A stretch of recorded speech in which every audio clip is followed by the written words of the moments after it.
hadirin yang saya cintai, bapak-bapak, ibu-ibu, saya terkejut karena melihat di sosial media bahwa para pedagang yang ada di Pantai Ampenan ini sudah mengibarkan bendera putih. Betul nggak Ibu? Nah, kalau mengibarkan bendera putih ini berarti memang keadaan bisnis di sini sulit. Nah, padahal kami, saya dan Ibu dulu waktu kampanye pernah ke sini, bahkan sampai naik motor keliling kampung-kampung.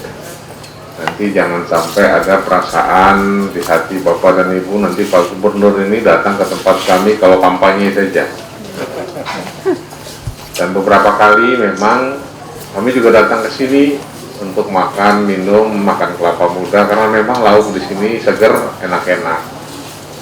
Tapi memang situasi tidak biasa. Kota Mataram termasuk tempat kita ini termasuk kota yang perlu perhatian khusus untuk penanganan COVID. Nah, memang si malakama kalau bahasa kitanya itu, kalau kita biarkan terlampau ramai, gitu, tidak terkendali, tidak ada protokol kesehatan yang ketat, penularannya bisa lebih cepat. Dan kalau penularannya bisa cepat, bukan hanya bisnis kita yang terganggu, tapi nyawa masyarakat bisa melayang. Nah, ini yang harus dijaga Ibu Kepala Lingkungan. Tetapi juga kita juga jangan sampai terlampau ketat menjaga protokol kesehatan, selamat nyawa dari COVID, tapi tidak selamat dari penderitaan akibat kemiskinan, ketidakadanya aktivitas dan lain-lain. Jadi keseimbangannya perlu dijaga. Nah, oleh karena itu di depan Bapak dan Ibu ini, di sebelah kanan saya ini ada pimpinan OJK. OJK ini satu otoritas jasa keuangan. Mungkin saya yakin Ibu-Ibu pernah kenal OJK belum? Apa itu OJK? Apa tugas OJK? Pengawasan. Jadi sebenarnya OJK itu dulu saya pimpinan Komisi 11 DPR yang bikin OJK ini. Jadi OJK itu bukan sekedar pengawas Bu, tapi ini super body. Jadi kalau ada orang nagih-nagih, nggak tahu aturan, bank segala macam, lapor ke OJK. Nah, jadi semua yang institusi keuangan, yang minjem, yang segala macam, kalau macam-macam tidak sesuai membaratkan masyarakat, urusannya sama OJK. Benar nggak Pak itu ya? Nah, dan gaji orang OJK itu tinggi-tinggi. Jadi OJK ini harus sering-sering datang ke tempat seperti ini Pak Riko untuk mendengar keluh kesah dari UMKM. Saya punya kepentingan OJK ini lebih dikenal oleh masyarakat supaya jangan elitis, nanti sampai kampung-kampung, sampai pondok-pondok pesantren. OJK itu harus datang karena literasi keuangan ini adalah PR besar kita, terutama di provinsi seperti Nusa Tenggara Barat ini.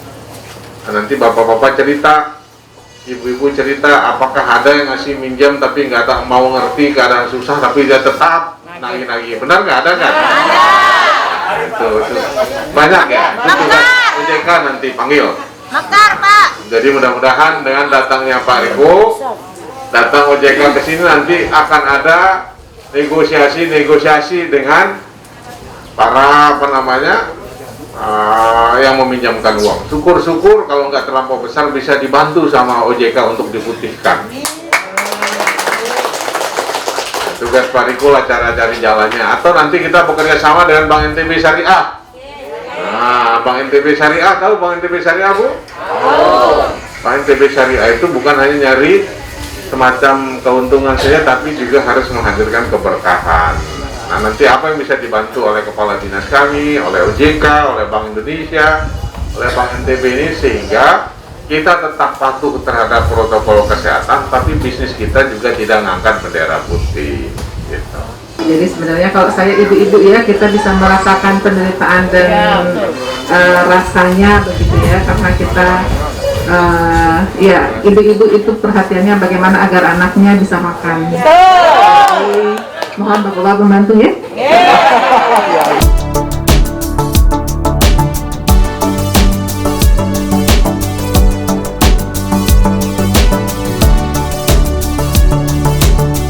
Ketika Bang Mekar datang ke sini mengatakan penipu, saya di sana naik darah, Pak. Saya yang menyuruh pasang bendera putih. Jadi ini otornya. Karena apa, Pak? Ada yang bilang nipu, apa yang ada di rumahnya dijual, Bu. Apa itu seorang bank? Jadi itu kan saya pikir bahwa ini terlalu namanya. Itu Bang Mekar ya? Iya. Oh, ini catat Pak Riko ya. Jadi Bang Suruh pun, Bu, terlalu tinggi bunganya di sini, Pak. 1 juta jadi 1.300.000 dalam waktu 90 hari.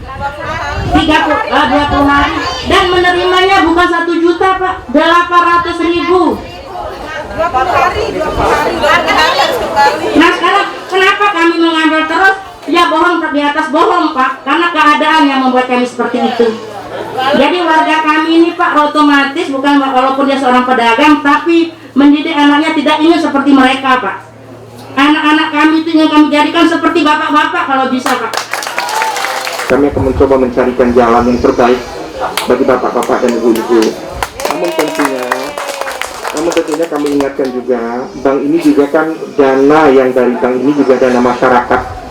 Dan bapak-bapak dan ibu-ibu meminjam itu pun sebenarnya kan kewajiban yang harus dibayarkan oleh bapak-bapak dan ibu-ibu ya.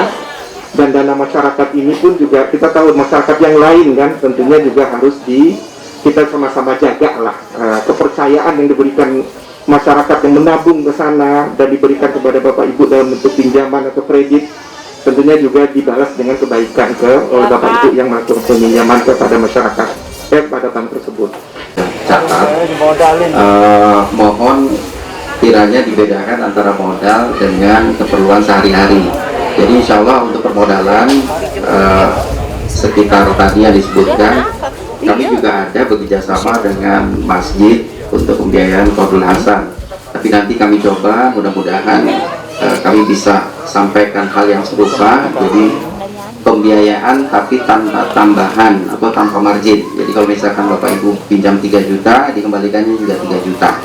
Nah insya Allah kami berharap ke depannya mudah-mudahan Bapak dan Ibu juga bisa mempergunakan produk syariah, dan insya Allah kami dari Bank NTB Syariah komit untuk bisa membantu.